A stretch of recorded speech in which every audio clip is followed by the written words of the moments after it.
If you look at the career of Driscoll as being a series of roadmaps, the one that he began with was with his mentor, James Porter.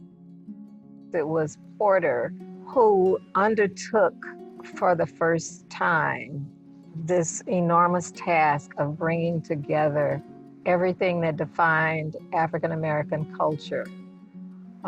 From those jugs that are made by anonymous potters to Thomas Day furniture.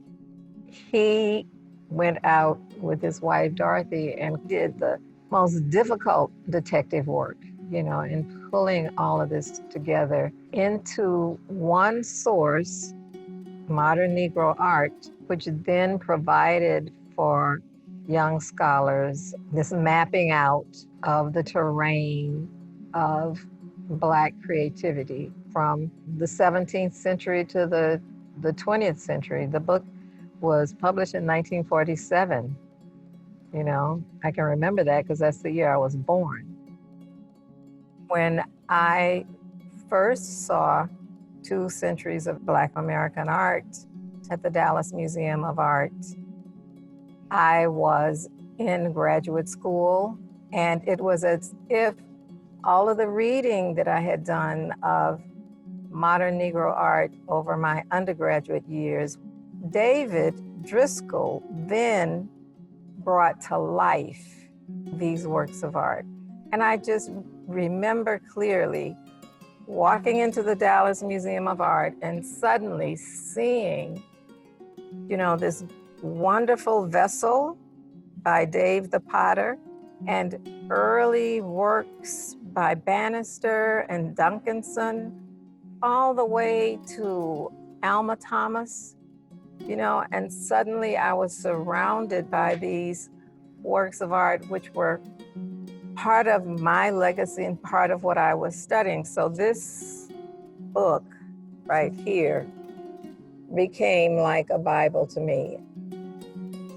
It led me and still leads me, in so many different journeys. So when I say roadmap, I feel that Dr. Driscoll was a cartographer. He mapped all of this out. And I just can't stress how important this was, because not only did he bring sculpture and pottery and textiles and contemporary paintings, turn of the century sculptures all together, at the LA County Museum.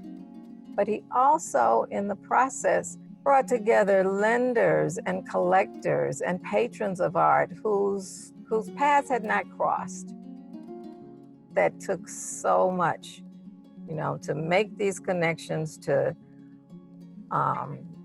borrow the works, to get the support from so many lenders was no small task at all. But it created that the direction for us, for all of the young scholars that were just starting to work at that time. I had been at NYU for my master's and had seen David, in the capacity as a mentor then, but coming back home to Texas and going for my PhD at UT, I knew that I wanted to write on John Biggers, whose mural is right behind me. I'm sitting in the museum, which is, part of his legacy here at Texas Southern. By the time I finished the coursework and began the dissertation, I knew that I needed someone on my committee like David, and not like David, because there's no one like David. And he was in Maine when I called and asked if he would, serve on my committee. And without missing a beat, no, of course, Alvia, I'm happy to do this, absolutely. One of the things that he said is that you have to place John Biggers within the context of his own community, his own culture, in a way that really defines him.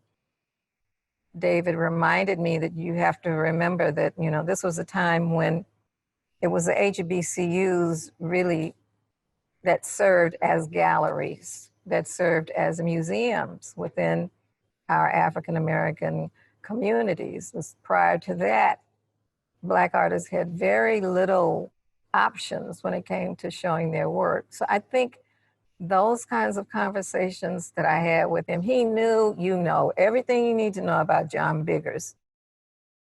I was really, really grateful, you know, for those conversations. And most of the time, he was in his studio, you know, and probably was in a groove, you know, and working, but would take the time to stop and talk with me.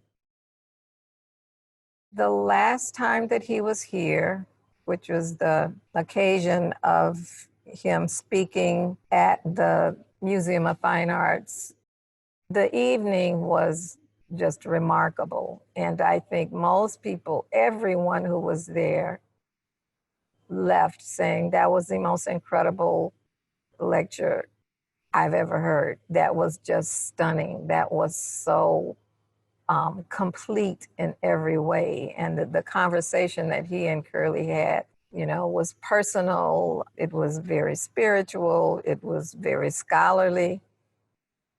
But what was so clear was the fact that David was showing everyone in that audience, including me, that, you know, it's important that you understand that every moment of your journey in this field is important. And it was that awareness that he had. He had that constant awareness that this is significant. This is meaningful. Don't take this for granted. Keep this program that Alain Locke signed for you, you know, keep that letter. I look at that last lecture that he gave as, you know, kind of like, for me, that final roadmap that you can't you have to be, the word that everyone uses now, intentional. You have to be intentional about everything that you do. It's very hard for me to put into words, you know, how I feel about the impact Dr. David Driscoll had upon the art world and so many of us who were honored to know him and to ultimately call him a friend.